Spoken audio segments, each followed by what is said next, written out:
विदेशी फिल्मों में यानी कि हॉलीवुड फिल्मों में हम अक्सर ऐसे कई सुपर हीरोज देखते हैं जिनके पास कमाल की ताकतें होती है। तब हमारे दिमाग में ख्याल आता है कि एवेंजर्स जैसी फिल्में, ये जबरदस्त एनिमेशन के साथ, ग्राफिक्स के साथ जो सुपर हीरो फिल्में बन रही है, इनमें हमारा कोई इंडियन सुपर हीरो क्यों नहीं है? तो जनाब, फिलहाल भले हमारा कोई इंडियन सुपर हीरो एवेंजर्स जैसी फिल्मों में नजर न आ रहा हो, लेकिन मार्वल और डीसी इन दोनों की कॉमिक्स में ऐसे कई जबरदस्त माइथोलॉजिकल सुपर हीरो शामिल किए गए हैं जिनके बारे में बहुत कम लोग जानते हैं। तो आइए जरा आपका परिचय करवाते हैं उन सुपर हीरोज से जिनका जिक्र है मार्वल और डीसी की कॉमिक्स में। नमस्कार, मैं हूं अभिषेक। सबसे पहले परिचय आपका करवाते हैं माया से।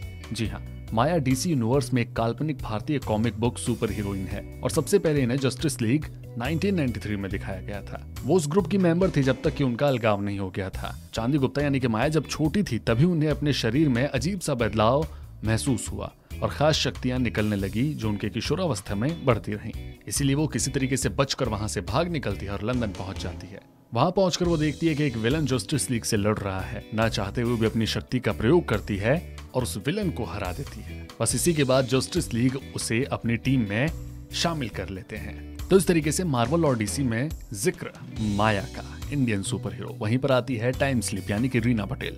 रीना पटेल एक कॉलेज की छात्र थी जिसने कुछ ही समय में जाने वाली क्षमता को खोज लिया। एक दिन टेलीविजन पर एक न्यूज रिपोर्ट देखने के बाद उसे न्यू वॉरियर्स के बारे में पता चला। एक दिन अचानक दुर्घटनावश वो खुद को समय के बहुत आगे यानी कि भविष्य में भेज देती है, जबकि वो भूतकाल में जाना चाहती थी, जहां वो खुद को न्यू वॉरियर्स टीम का सदस्य पाती है। इसके तुरंत बाद उसे दूरदृष्टि की शक्ति मिलती है। कॉमिक्स में रीना कई जगह कमाल की शक्तियों का प्रयोग करती है, जैसे कि समय को धीमा कर देने की, बम के हानिकारक प्रभाव को कम करने की।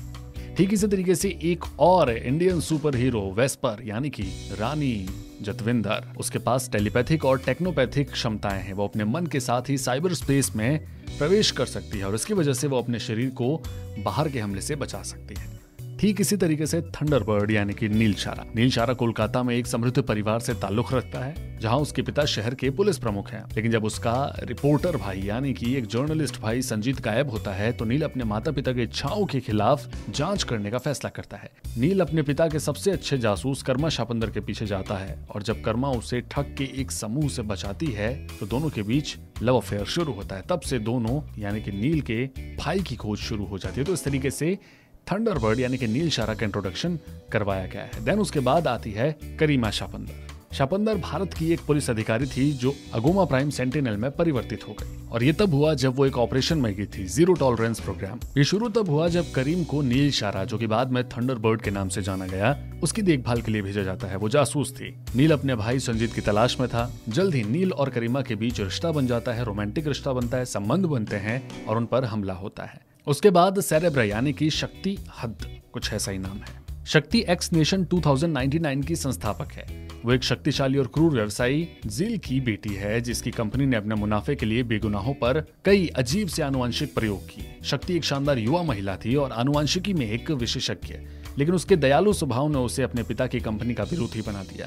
वो भारत से भाग गई। तब उसके पिता ने कई किराए के हत्यारे भेजकर उसे मारने की कोशिश की, लेकिन उन्हीं में से एक से उसे प्यार हो जाता है, यानी शक्ति को उससे प्यार होता है। दोनों फरार हो जाते हैं पर उसे एक घातक बीमारी हो जाती है। इससे पहले कि उसकी मौत होती, उसे छोड़कर चला जाता है। कई सालों के बाद वापस दोनों मिलते हैं और इस तरीके से कॉमिक्स में ये कहानी आगे बढ़ती है।